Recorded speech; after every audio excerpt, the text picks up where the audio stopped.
क्या काम करते हैं आप? सिलाई के काम करते हैं। अच्छा, मगर मालिक ने क्यों निकाल दिया आपको? हम कह रहे हैं कि हम जा रहे हैं घर पे, यहाँ पे हमारे पास राशन चाहिए, नहीं तो हम भूखे मर जाएंगे यहाँ पे। और काम वाम बंद हो गया है? काम हम सब बंद हो गया है।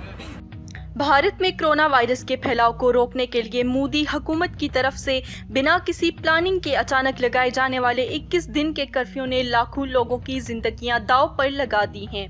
भारत में हजारों लोग भूखा सोने पर मजबूर हैं। भारतीय रिपोर्टर ने इन्हीं में से मुतासिर लड़के का इंटरव्यू लिया जिसका भूख के मारे बुरा हाल था और बाकी की रही सही कसर पुलिस ने डंडे बरसाकर पूरी कर दी।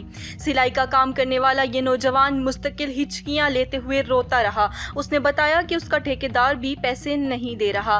मेरे पास 1 रुपया भी नहीं, मैं खाऊंगा नहीं तो जिंदा कैसे रहूंगा। पुलिस ने क्यों मारा आपको? हम जा रहे थे अपना दीदी के पास, वहाँ पे तो खाना तो खाएंगे ना, वहाँ पे जिंदा रहेंगे। इसीलिए पुलिस आ रहे थे तो पुलिस वाला मार दिया। कहाँ मार दिया? यहाँ पे मार दिया है। अच्छा, पुलिस वाला कितना बड़ा दिल है, ये एक बालक का जिगर दे। कहाँ रहती है दीदी आपकी? यहाँ रेस कोच में रहता है।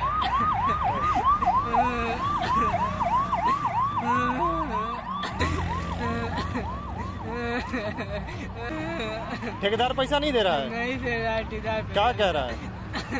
वो कह रहा है कि 15 दिन के बाद आप बच गए, राशन से बढ़ाते सब खत्म हो गया। हमारे पास 1 रुपया भी नहीं है, हम कैसे खाएंगे, हम कैसे जिएंगे। इतना तो मैं मोड़ी जाना चाहिए, हम जाके एक्सीडेंट में हम मर जाएंगे, सही रहेगा। मोदी हुकूमत की गफलत से भारत में गरीब मजदूरों के हालात इंतहाई बदतरीन हो चुके हैं। कोरोना के मरीजों की तादाद तेजी से बढ़ने की वजह से लॉकडाउन मजीद बढ़ा दिया गया है, जिससे भारत में हालात मजीद खराब होने का खदशा है।